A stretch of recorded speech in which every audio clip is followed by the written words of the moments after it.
para a gente ter uma introdução e conseguir pegar um pedaço e entender mesmo o que seria essas leis. A LINDB, ela nada mais é do que uma norma que fala como a gente deve utilizar as demais normas. Ela é uma norma separada do que a gente fala, ela não é considerada uma norma como o Código de Direito Civil, o Código de Direito Penal, e ela ajuda a gente a interpretar propriamente dito as leis. Muitas vezes as nossas leis elas acabam por ser omissas.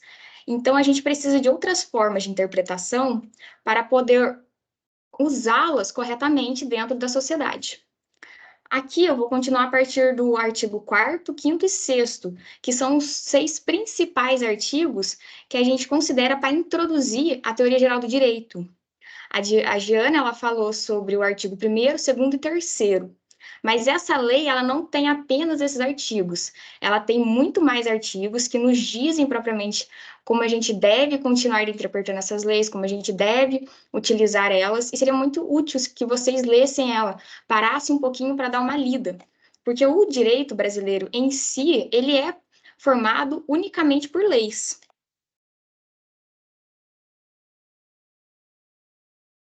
Aqui, ó, o artigo 4º, ele fala: quando a lei for omissa, o juiz decidirá o caso de acordo com a analogia, os costumes e os princípios gerais do direito. O que seria isso? A analogia, propriamente dita, se a gente pega a morfologia da palavra, a gente entende ela como um sinônimo de alguma coisa, uma coisa igual. Ou seja, quando a lei for omissa sobre demasiado caso, o juiz ele pode comparar esse caso com algum que seja propriamente parecido. Então, ele julga de acordo com o outro julgado que acontece. É muito quando a gente coloca isso, quando a gente pega uma jurisprudência, um julgamento que já ocorreu, uma decisão que já ocorreu, e a gente aplica isso em algum caso concreto. É isso que a gente fala quando o juiz pode julgar através de analogia. Os costumes e os princípios gerais, eles estão basicamente unidos e bem próximos um do outro. Os costumes, eles são aquilo que a nossa sociedade considera como certo. Muitas vezes a lei ela não consegue ampliar, ela não consegue abordar toda a sociedade. Então a gente precisa dos costumes para nos dizer como a gente deve agir sobre determinado caso. E os princípios do direito, como toda a sociedade, a gente tem princípios para agir e para viver através deles. Então, o juiz, quando a lei não consegue alcançar tal caso, ele pode usar dessas 3 formas para poder interpretar o caso e julgar da melhor maneira possível. Partindo para o artigo 5º, na aplicação da lei, o juiz atenderá aos fins sociais a que ela se dirige e às exigências do bem comum. Toda lei social, ela tem como função dela organizar uma sociedade. Ela tem como função reger a nossa sociedade. Então, o juiz ele não pode extrapolar dessas leis. Quando a gente fala isso, a gente pode pensar principalmente no direito penal. O direito penal nosso brasileiro, nosso Código Penal, ele vem como um código para reintegrar o agente à sociedade. Não é uma lei para punir o agente. Então, o juiz deve atender a esses fins sociais da lei. Ele não deve aplicar o Código Penal, uma sanção penal a alguém, querendo que a pessoa fique ali como uma punição, mas sim reintegrar o agente à sociedade. Então, o juiz ele não pode fugir desses parâmetros a que a lei se propõe. O outro artigo 6º, a lei em vigor terá efeito imediato e geral, respeitando o ato jurídico perfeito, o direito adquirido e a coisa julgada. A lei em vigor é a lei que acaba de ser criada. Ela entra em vigor imediatamente. Por quê? Porque outras leis, talvez elas não sejam consideradas tão fortes para a nossa sociedade hoje em dia, como, por exemplo, tão úteis para a sociedade. Então, a lei nova, ela deve ser reintegrada imediatamente. Ela deve ser respeitada ali naquilo que ela foi formada. Ou seja, novamente, isso também se liga ao artigo 5º, o juiz não pode fugir daquele parâmetro da lei. E a lei, ela nunca deve passar daquilo que ela se propõe, ou seja, da coisa julgada, do caso concreto que está sendo julgado e do direito que ali está sendo protegido ou muitas vezes adquirido também.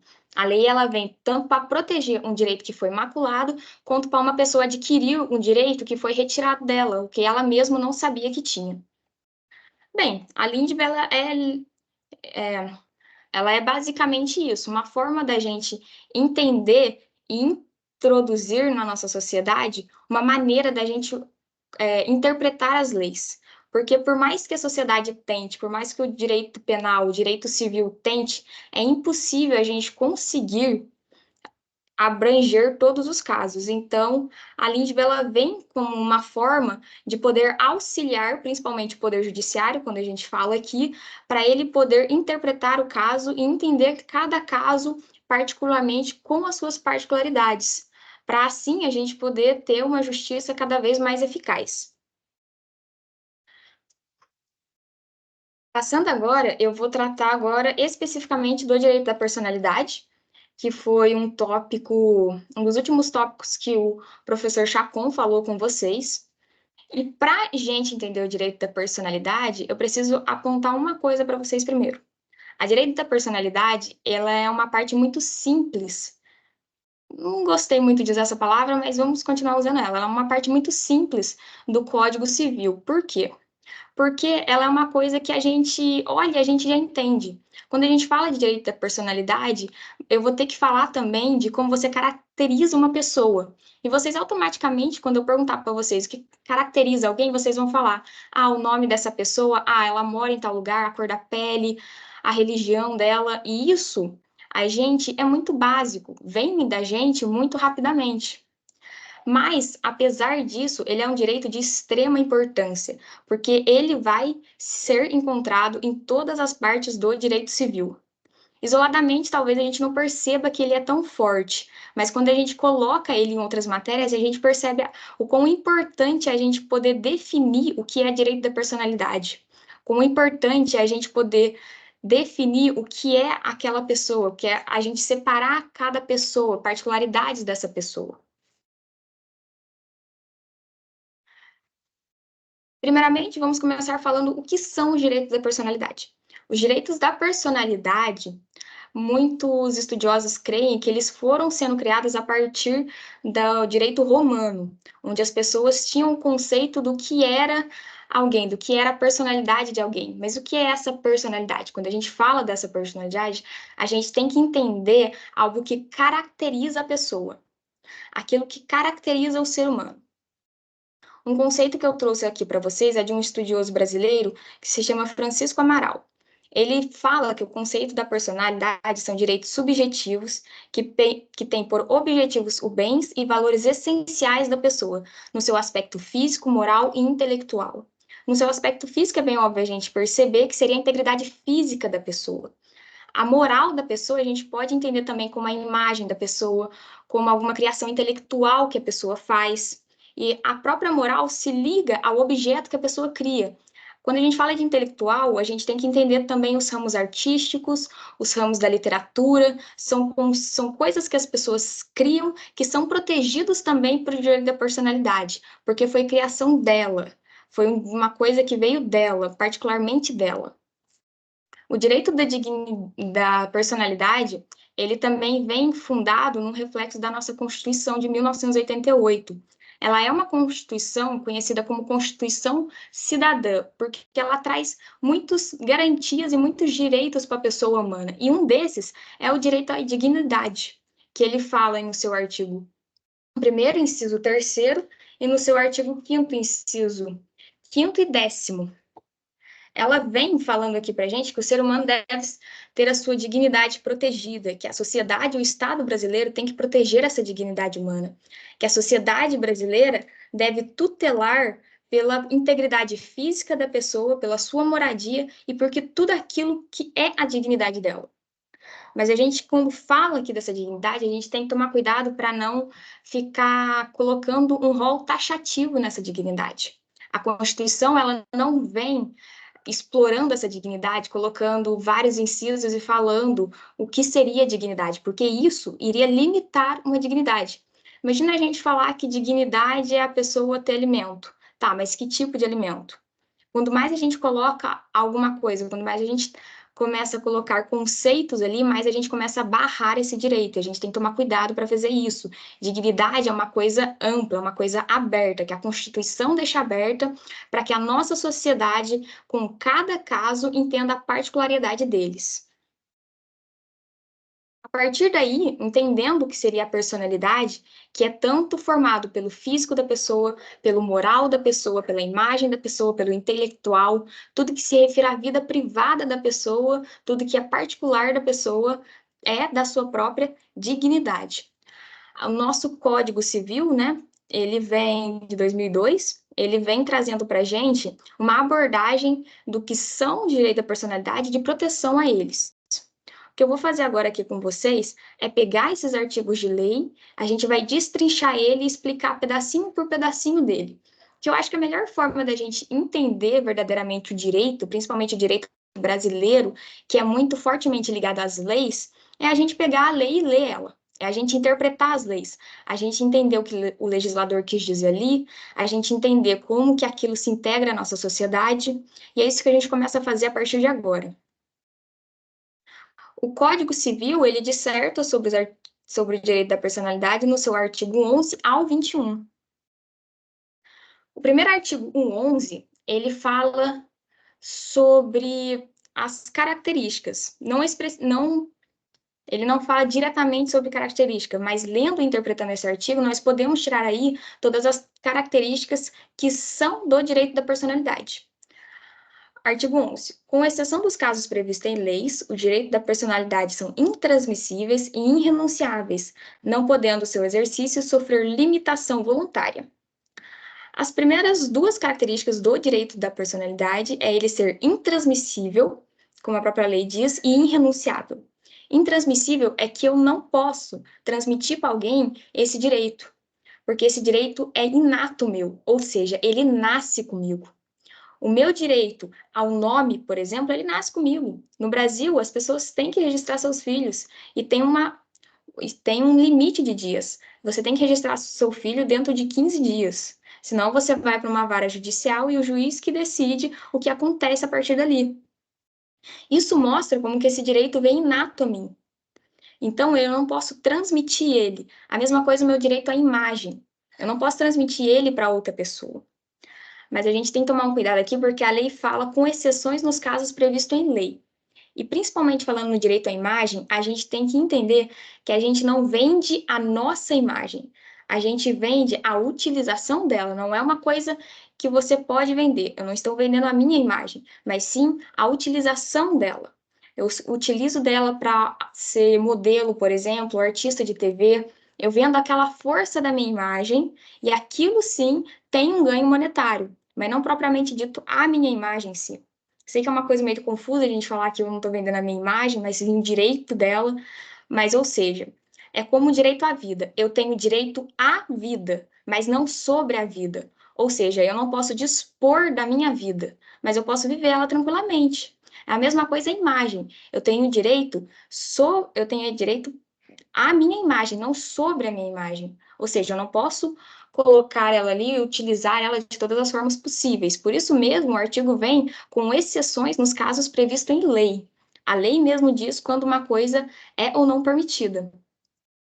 Acho que muitos de vocês viram, hoje em dia principalmente, que a gente tem uma nova lei que fala sobre a compartilhamento de dados, principalmente quando a gente vai em alguma empresa, a empresa precisa dos nossos dados. Isso é uma proteção da lei e também é nosso direito de personalidade, pois aqueles dados são particulares nossos.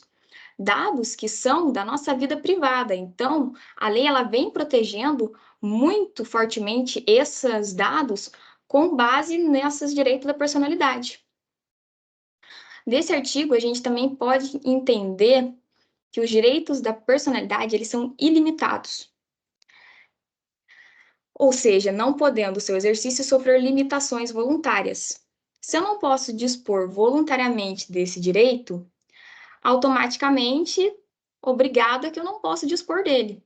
Então, isso mostra que esses direitos, eles são completamente ilimitados, mas essa ilimitação a gente não deve entender ela como uma forma genérica.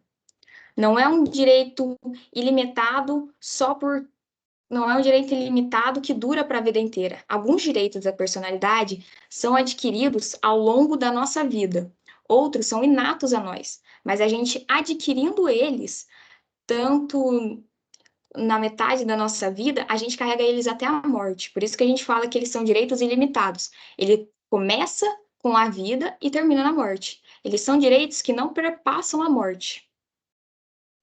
Eles são extrapatrimoniais, porque, como eu já disse também, eles não podem sofrer, eles não podem ser vendidos. Eu não posso olhar para alguém e falar, eu vou vender o meu nome, por exemplo. Isso não acontece, porque o meu nome é uma coisa minha, uma coisa particular meu.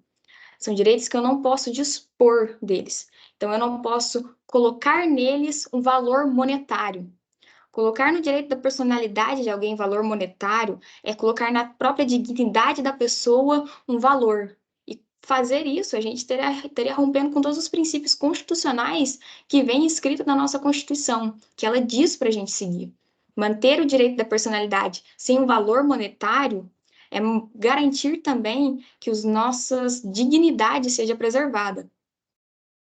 Eles são impenhoráveis, porque eu também não posso novamente dispor deles. Impenhoráveis é que a gente também entende que eles não são disponíveis.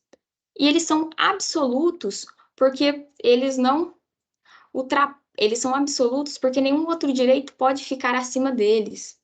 Não pode vir alguém aqui para mim, mostrando para mim uma outra lei, falando, isso sobrepassa esse direito. Não. Os direitos da dignidade, eles são inato à pessoa, acompanham a pessoa da vida até a morte da pessoa. Essa absolutidade dele é porque nada, durante toda a sua vida, vai tirar o seu direito a entrar na justiça porque você sofreu um dano moral, porque você sofreu uma agressão física. Isso macula o seu direito à personalidade e à sua própria dignidade. Então, eles são absolutos. Você tem completamente em toda a sua vida o direito de entrar na justiça para poder buscar eles. Agora a gente começa falando do direito à personalidade e começa caracterizando ele um pouco melhor. A gente falou das suas principais características, que são ele ser absoluto, ele ser ilimitados, ele ser impenhoráveis. E agora a gente começa a individualizar o nosso indivíduo e a dar para ele as características que ele tem dentro dessa personalidade dele. O artigo 16, ele fala: toda pessoa tem direito ao nome, neles compreendido o prenome e o sobrenome. O nome é uma designação que define a pessoa, ela é aquilo que acompanha você do nascimento à sua morte, tirando algumas exceções, alguns casos específicos, mas que eu vou comentar aqui com vocês. A individualização também acontece pelo estado da pessoa. O estado, ele vem de três formas: individual, familiar e política. E também a gente tem a individualização do indivíduo através do domicílio, que seria a sede jurídica onde ele mora. Domicílio aqui é o mais fácil de ser compreendido. É a sede onde a pessoa pode ser encontrada. A gente pode tratar como domicílio da pessoa tanto a casa que ela mora, ou talvez se ela passe muito tempo no serviço, o serviço dela também pode ser tratado como domicílio, que a gente pode encontrar essa pessoa nesse lugar. Mas normalmente, quando a gente fala de pessoa física, pessoa natural, a gente fala mesmo do domicílio sendo a casa onde ela mora, aquele lugar que ela vai à noite para repousar, aquele lugar que é o descanso dela. Quando a gente fala nesse domicílio, a gente também fala de preservar a intimidade da pessoa, e preservar a intimidade está muito ligado ao domicílio da pessoa. Nome. O nome, ele vem pelo artigo 16 como um direito que a pessoa deve ter. O nome, em regra, ele é imutável, ou seja, você adquire o nome uma vez e você não pode mudar ele durante toda a sua vida, mas existem algumas exceções. Pode falar, José Pedro, você levantou a mão? Se quiser abrir o microfone ou mandar no... Licença. E no slide anterior, no artigo 16, quando a senhora estava comentando, eu não conseguia compreender perfeitamente estado. Como assim? Eu vou falar disso um pouco mais para frente. Mas quando a gente fala de estado da pessoa, a gente normalmente está falando aqui de estado civil da pessoa. O individual da pessoa é aquele estado que a pessoa tem. Por exemplo, eu sou brasileira, sou do estado brasileiro, esse é um estado meu. Eu sou uma brasileira nata porque eu nasci no Brasil. Familiar seria o estado civil da pessoa, se ela é casada, solteira, viúva, divorciada, entendeu? É disso que a gente vai falar quando a gente vai falar de estado, mas ele tá mais aqui para E frente. e o político? O político é o. Peraí, desculpa, eu confundi. O político, ele é aquilo que naturaliza a pessoa num determinado país. Por exemplo, eu sou brasileira nata porque eu nasci no Brasil. Algumas pessoas vêm de outros países e são naturalizadas no Brasil. O individual é que são as características que a pessoa adquire com o nascimento, que a gente fala que é da genética da pessoa, entendeu? Entendi. Tá já. Se vocês tiverem qualquer dúvida, pessoal, pode levantar a mão, pode mandar pergunta, abrir o áudio, quem se sentir confortável, nenhum problema.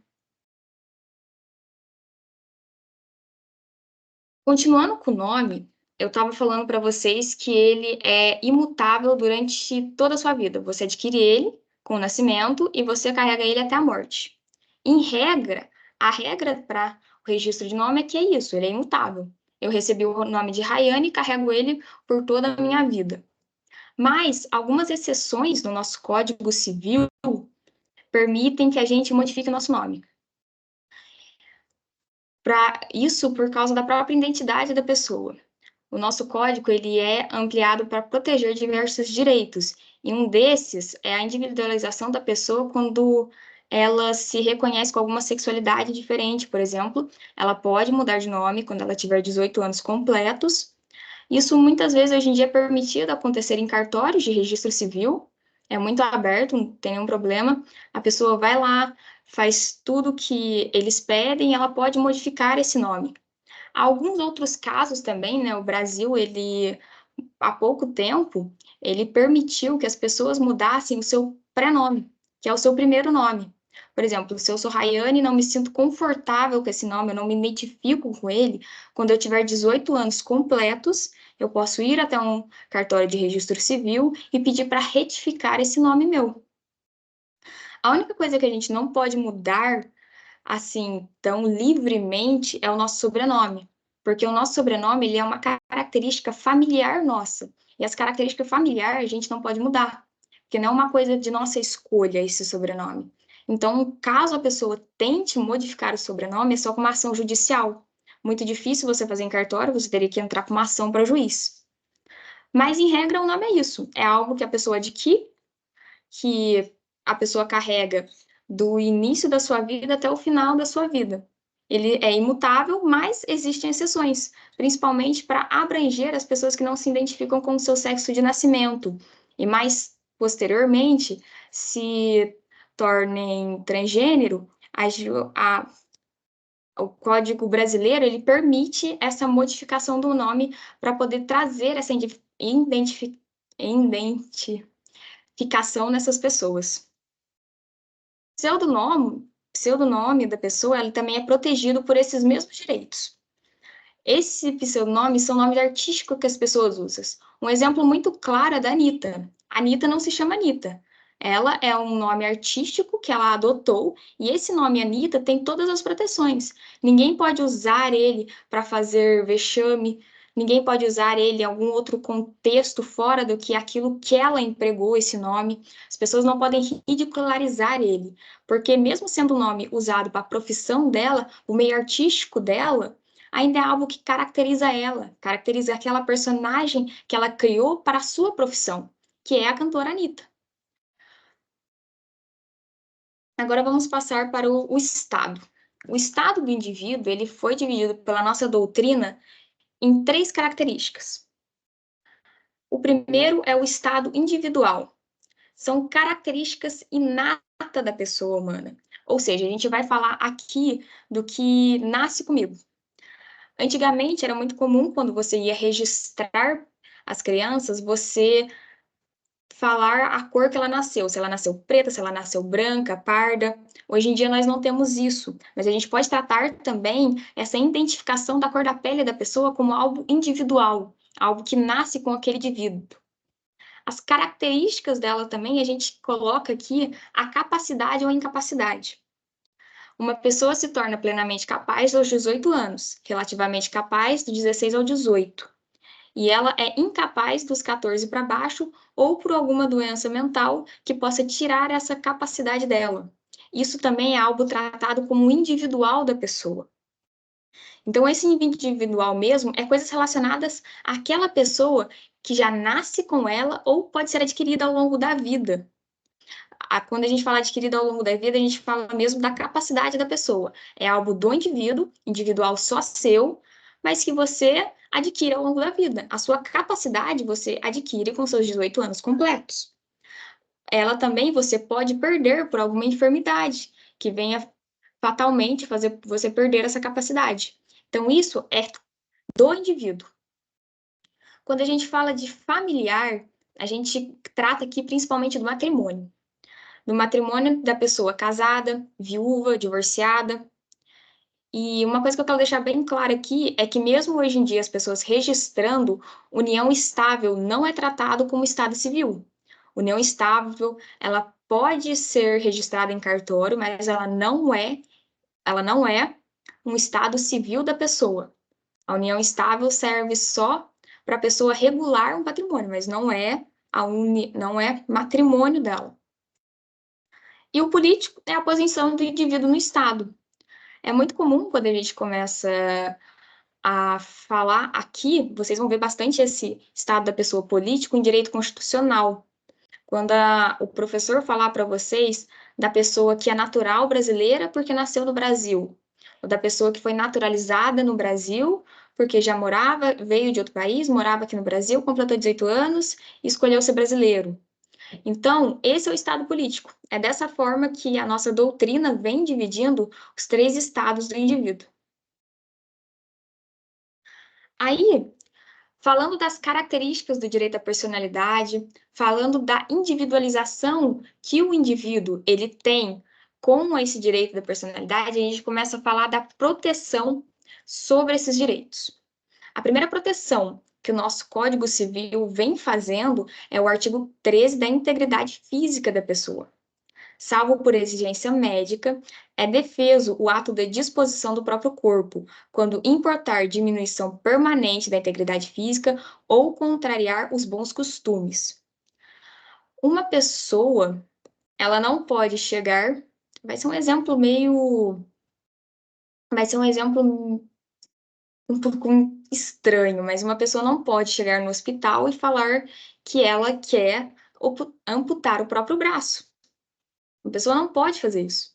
Porque apesar de ser o corpo dela, isso macula a integridade física dela. Porque pode trazer para ela, até ela se acostumar com aquela condição, algumas dificuldades ao longo da sua vida. E o direito, ele protege isso.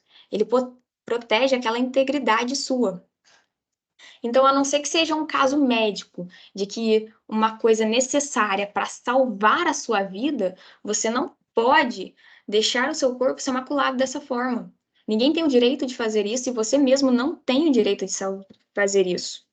Parágrafo único desse artigo ainda fala: o ato previsto nesse artigo será admitido para fins de transplantes, na forma estabelecida em lei especial.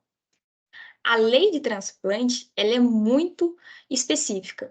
Algumas pessoas, e em alguns casos apenas, a pessoa pode doar um pedaço do seu fígado para outra. Mas isso vem com muitas regras, com muitas exigências, com muitas coisas para a pessoa cumprir. Aqui no Brasil, e acredito que em vários outros países, é proibido você vender seus órgãos. Isso seria uma forma de proteção à sua integridade física. Muitas pessoas, pelo valor monetário, poderia pensar em vender um pedaço do seu rim, um pedaço do seu fígado, mas isso aqui é proibido para proteger a sua integridade física, para não trazer a você problemas futuros, para não trazer à sua saúde algo que pode prejudicar você. E o artigo 14, ele fala: é válido com objetivo científico ou altruísmo a disposição gratuita do próprio corpo, ou todo ou em parte, para depois da morte. Quando a gente fala depois da morte, a gente entende que a pessoa ela perdeu aquele direito à personalidade, então o corpo dela para fins científicos ou fim altruístico, quando a gente fala aqui, seria a doação de órgãos. O fim científico ele pode ser doado, ou seja, a partir daí, o seu corpo pode ser usado para ser estudado. É muito comum na medicina nós temos doação de um corpo inteiro para as pessoas poderem estudar. E ali, é claro, é uma faculdade de medicina, o corpo vai ser imaculado, ele vai ser aberto várias vezes, fechado, ele vai ser estudado. Mas como uma pessoa já morreu e perdeu o direito à sua personalidade, isso não vem com nenhum problema. O parágrafo único ainda fala: o ato de disposição pode ser livremente revogado a qualquer momento. Ou seja, se uma pessoa morre, ela está ali sem nenhum documento de identificação, fica um tempo, e por força da lei, aquele corpo acaba sendo possivelmente doado a uma faculdade de medicina e a família descobre isso, ela pode a qualquer momento reter o corpo do seu parente. Ela pode a qualquer momento pedir novamente o corpo do seu parente para ter um sepultamento. A família é que escolhe se o corpo vai ser doado, se os órgãos vai ser doado. No Brasil, hoje em dia, o nosso Código Civil ainda não permite que nós façamos testamentos para a doação do nosso corpo pós-morte, nem dos nossos órgãos pós-morte. Então, isso é uma coisa que a nossa família que decide. Por isso mesmo, o parágrafo único fala que esse ato pode ser revogado a qualquer momento. Se a família pensou melhor e falou que não quer mais doar, ela tem todo o direito de fazer isso. Partindo por artigo 15, ele fala: ninguém pode ser constrangido a submeter-se com risco de vida a transplante médico ou a intervenção cirúrgica. Ou seja, para a gente fazer uma cirurgia, tem todo um termo de responsabilidade que a pessoa deve assinar. E ninguém pode te obrigar a fazer isso. Ninguém pode te coagir a fazer isso. Se alguém te coagir a assinar um termo de responsabilidade para você sofrer uma cirurgia, essa pessoa com certeza vai parar no tribunal. Isso é uma coisa crime. Isso vai ser tratado pelo tribunal criminal. Porque ninguém pode ser obrigado a ter o seu corpo dessa forma molestado. Isso repele a sua integridade física, isso fala da sua integridade física.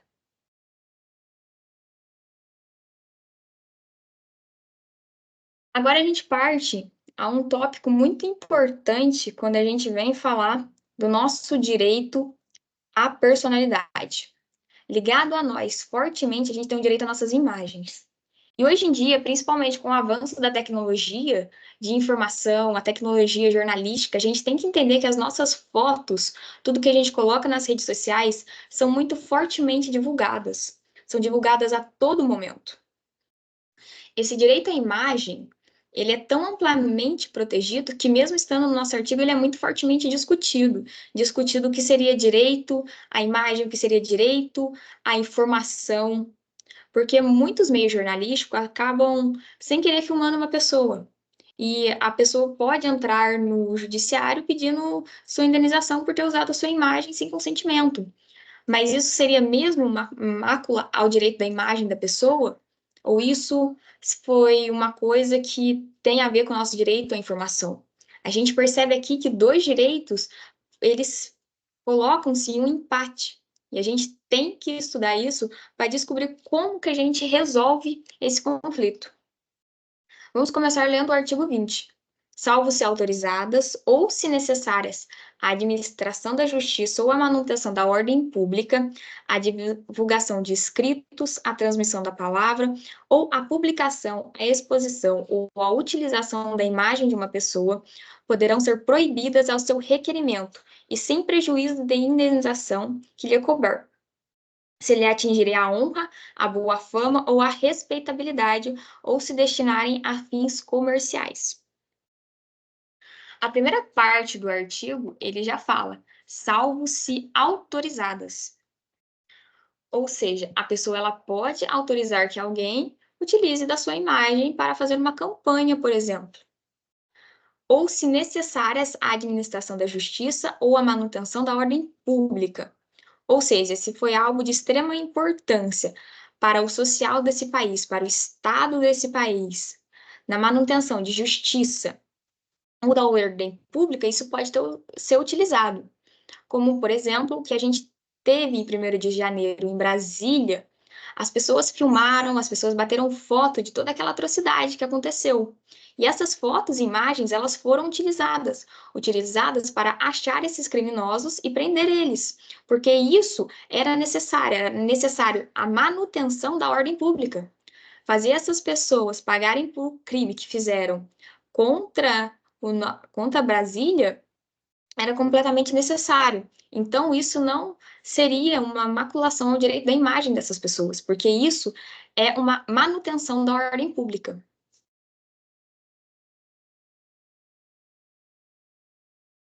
Outra parte aqui do código, ele continua falando também da palavra, que pode ser utilizada se tiver autorização ou se for para manutenção de ordem pública, algumas outras imagens. E ele fala aqui, ó, poderão ser proibidas o seu requerimento e sem prejuízo da indenização que lhe couber. Quando ele fala isso, ele fala que a pessoa ela tem todo o direito de entrar na justiça e requerer indenização sobre a sua imagem se ela for usada de forma incorreta, principalmente quando aqui no final, ou se destinarem a fins comerciais. Uma coisa muito comum alguns paparazzis conseguirem fotos de artistas e conseguirem ganhos comerciais para isso. Se o artista não autorizou a utilização da sua imagem daquela forma, ele pode sim requerer que esses ganhos comerciais sejam barrados, porque você está dispondo e utilizando de uma imagem que não é sua, de um direito que não é seu. Utilizar a imagem de outra pessoa não é algo cabível a você. O parágrafo único ainda continua dizendo: em se tratando de morto ou de ausente, por parte legítimas para requerer essa proteção, o cônjuge ou os ascendentes ou os descendentes. Quando ele fala aqui, se tratando de morto, ou seja, a pessoa ela morreu, ela já não tem como entrar na justiça para requerer o seu direito à imagem novamente. Mas, se foi uma imagem vexatória, por exemplo, do sepultamento dessa pessoa, seus parentes legítimos, seu cônjuge ascendente, seus pais, seus avós ou seus descendentes, seus filhos, podem entrar na justiça e pedir indenização por esse prejuízo, porque isso foi uma mácula a essa pessoa. Foi uma mácula ao direito dessa imagem dessa pessoa. E isso fere também a própria família.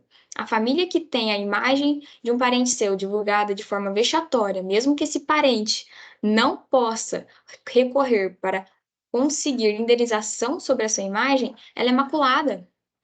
Pensem bem vocês, se de alguma forma as pessoas utilizarem foto de algum parente falecido seu de forma vexatória. Muito hoje em dia a gente fala para fazer um meme. A gente se sentiria ofendido, pois aquela pessoa foi importante para nós. Então, por isso que o direito, o nosso Código Civil também vem defendendo o direito à imagem dessas pessoas. Mesmo pós-morte, muitos direitos seus podem ser defendidos pela sua família, porque fazem parte daquele bem familiar seu. Proteger um parente nosso para nosso direito é também proteger essa família nossa. O nosso direito brasileiro ele vem muito fortemente protegendo a família e recorrer a imagens que possam ser usadas de forma vexatória de nossos parentes é também uma forma de proteger a família brasileira. Outro ponto aqui que eu queria falar para vocês é sobre essa parte que eu coloquei de direito à informação ou direito ao esquecimento.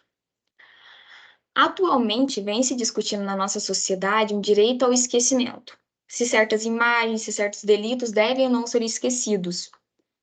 E essas atitudes que possam ou não ser esquecidas têm muito a ver com o nosso direito à personalidade. Se o direito à personalidade ele compõe o nosso nome, a nossa imagem, claro que um caso que a gente apareceu, está ali o nosso nome e a nossa imagem. Então, dar à pessoa o direito ao esquecimento seria também proteger o direito à personalidade dela? Ou dar à pessoa o direito ao esquecimento seria ir contra o direito de informação? O primeiro passo que eu quero fazer aqui com vocês é entender o direito ao esquecimento. O direito ao esquecimento, ele foi julgado pelo nosso Superior Tribunal de Justiça em 2001. E ele trouxe como decisão que era um direito que não se cabia na nossa Constituição. Mas ele ainda é fortemente discutido na sociedade, porque ele é um direito empregado em muitos outros países, como os Estados Unidos e alguns estados dele empregam esse direito ao esquecimento. Para simplificar, o direito ao esquecimento, por exemplo, seria no caso da Suzane Ristoff, se ela pudesse ser apagado e pudesse ser esquecido da sociedade aquele crime que ela cometeu, para que a sua integração na sociedade fosse mais fácil. É claro que aquele crime que ela cometeu, tá ali todos os direitos da personalidade dela. Tá ali a sua imagem, tá ali o seu nome. Então, a gente fala de direito ao esquecimento, será que verdadeiramente direito ao esquecimento seria proteger os direitos da personalidades salvados pelo nosso Código Civil? Ou adotar o direito ao esquecimento seria ir contra o direito da informação, que também é protegido pela nossa Constituição Federal, que diz que toda pessoa tem direito à informação que lhe for cabível. A gente tem que pensar nisso, porque esse é um direito que ele vem muito fortemente ligado ao que hoje a nossa sociedade discute, porque várias formas de conteúdo de informação trazem consigo muitos casos que já aconteceram na mídia. Então, vem trazendo de volta vários e vários casos que já ocorreram.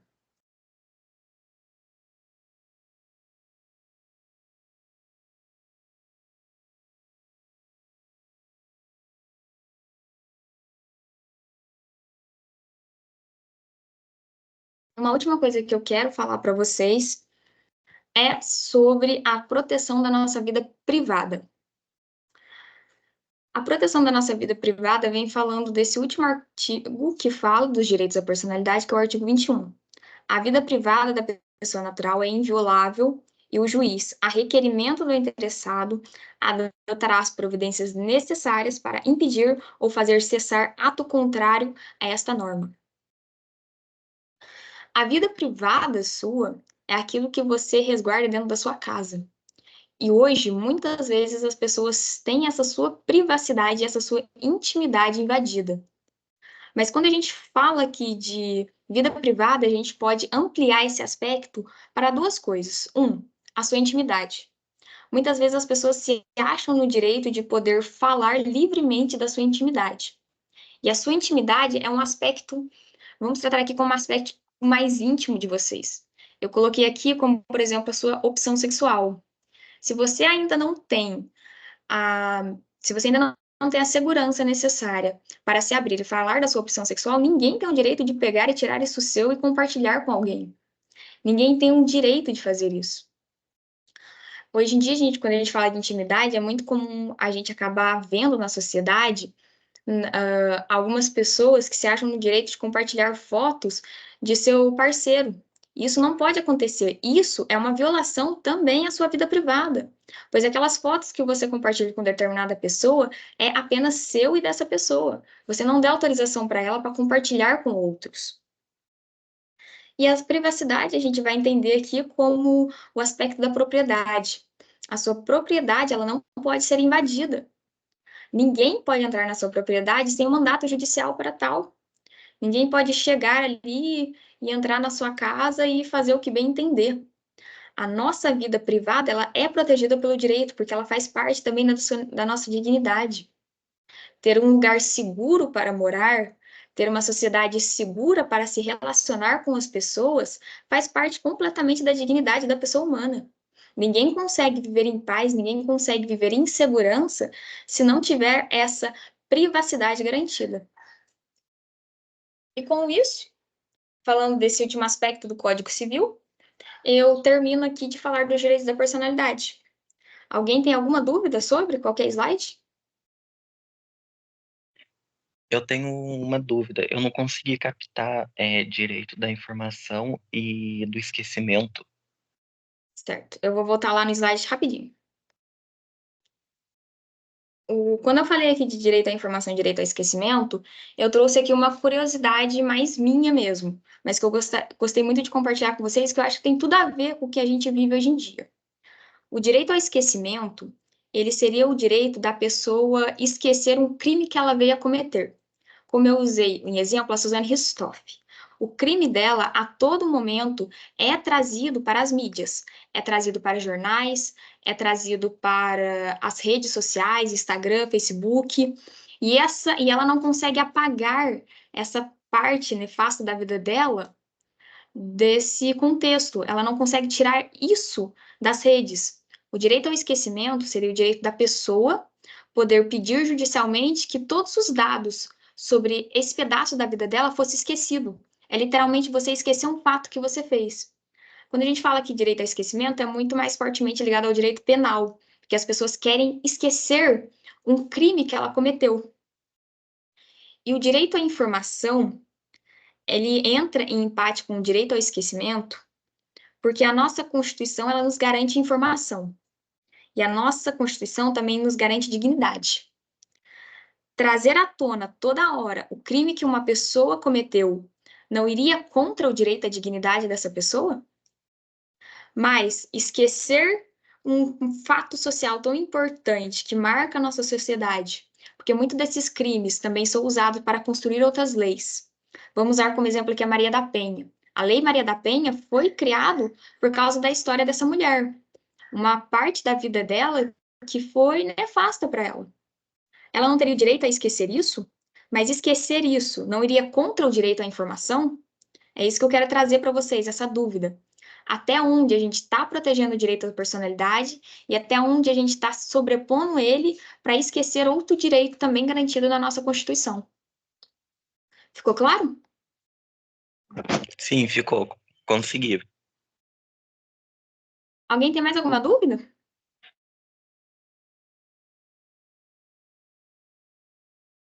Só terminando de falar aqui, essa parte de direito à informação e direito ao esquecimento ainda é amplamente discutido, a gente não tem uma resposta certa. E creio eu que vai ser muito difícil ter uma resposta certa.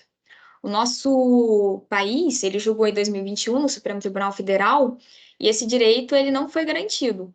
O Supremo Tribunal Federal, ele disse que esse direito não é compatível com a nossa Constituição e que eles não vão adotar esse direito. Mas, por causa de toda a era da informação que a gente vive, provavelmente vai ser um direito que vocês ainda vão ver muito sendo discutido. Por isso é importante a gente ficar ligado. Porque quando falar o direito de esquecimento, automaticamente vocês têm que ligar ele ao direito da personalidade. Porque o direito ao esquecimento, ele envolve coisas da vida da pessoa. E se tem a sua imagem, se tem o seu nome, é direito da sua personalidade. A gente já está quase chegando ao fim. Eu terminei os slides, né, que eu venho trazendo para vocês. Grande parte desses slides eu me baseei nos slides do professor Chacon. Eu vou compartilhar com vocês também. E uma coisa que eu trouxe também, uma última coisa que eu gostaria de terminar com vocês é algumas questões que eu trouxe. Porque apesar do direito da personalidade ele não ser isoladamente tão bem tratado nos exames, seja outros concursos públicos ou até mesmo na prova da ordem, ele ainda aparece algumas vezes, e algumas questões podem trazer para a gente uma pequena dúvida. A primeira que eu vou tratar aqui é da FGV de 2022. Maurício, autor, 23 anos, e Fernanda, atriz de 25, diagnosticado com síndrome de Down, são curatelados, namoram há 3 anos. Em 2019, enquanto procurava uma atividade laborativa em sua área, tanto Maurício quanto Fernanda buscaram, em processos diferentes, a fixação de tomada de decisão apoiada para auxílio das decisões relativas à celebração de diversas espécies de contratos, a qual se processou seguindo todos os trâmites adequados deferidos pelo Poder Judiciário. Assim, os pais de Maurício tornaram-se seus apoiadores e os pais de Fernanda os apoiadores dela. Em 2021, Fernanda e Maurício assinaram um contrato com uma emissora de TV, também assinado por seus respectivos apoiadores.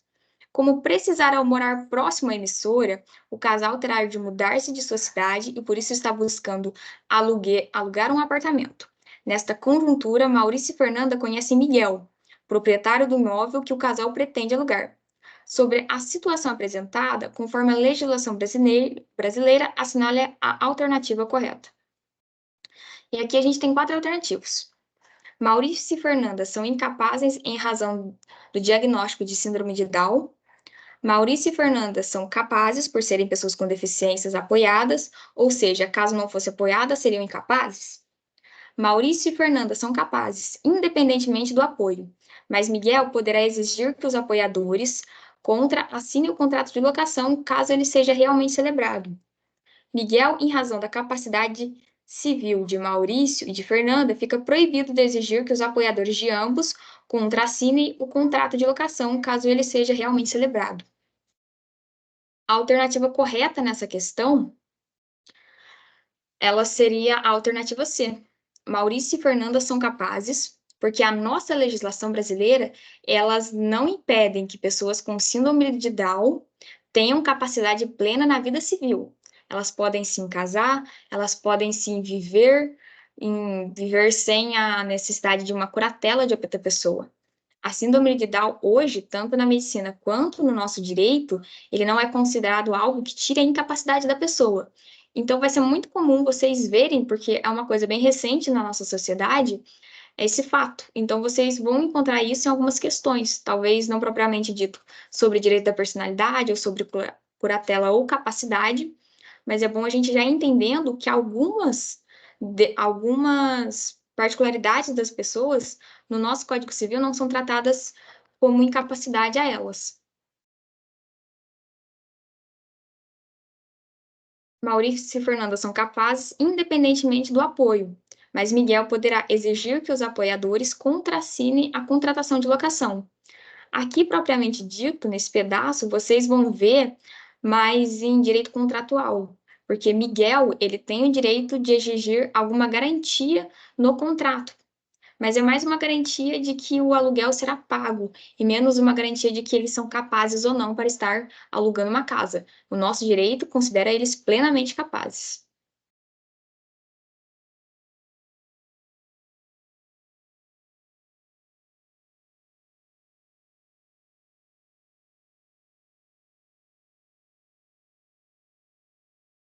Uma última questão que eu vou tratar com vocês é essa da FGV de 2013. João Marcos, renomado escritor, adota em suas publicações literárias o pseudônimo Hilton Carrilho, pelo qual é nacionalmente conhecido. Vitor, editor da revista Z, empregou o pseudônimo Ailton Carrilho em vários artigos publicados nesse período, de sorte a expô-lo ao ridículo e ao desprezo público. Isso aqui vem muito que a gente falou hoje, né? Um nome, um pseudonome que a pessoa adota para uma vida artística, e esse nome é protegido com as mesmas forças que o seu nome é protegido. O meu nome, Rayane, é protegido com as mesmas forças que o nome artístico de qualquer outra pessoa pode ser protegido. Então, as pessoas não podem pegar o seu nome e expô-lo ao ridículo dessa forma. Aí a gente tem as alternativas. A legislação civil, com o intuito de evitar o anonimato, não protege o pseudônimo e, em razão disso, não há de se cogitar em ofensa a direito da personalidade, no caso, em exame. Com certeza não, né? O nosso código, ele fala claramente que o pseudônimo é protegido assim como o nome. A revista Z pode utilizar o referido pseudônimo em uma propaganda comercial, associada a um pequeno trecho da obra do referido escritor, sem expô-lo ao ridículo ou ao desprezo público, independente da sua autorização.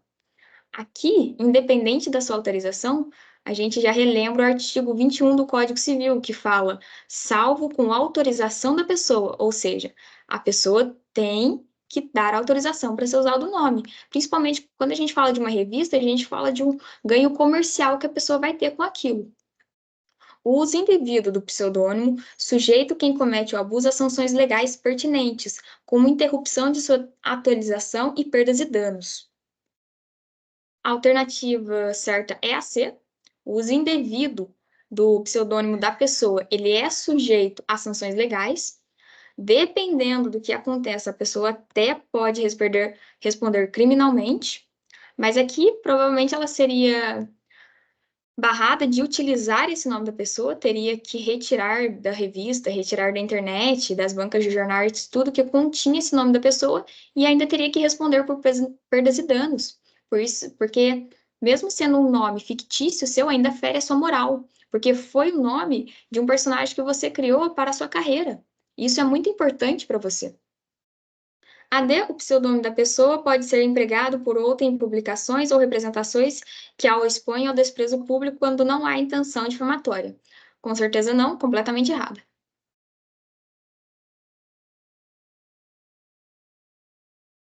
Alguém tem alguma dúvida, quer perguntar alguma coisa?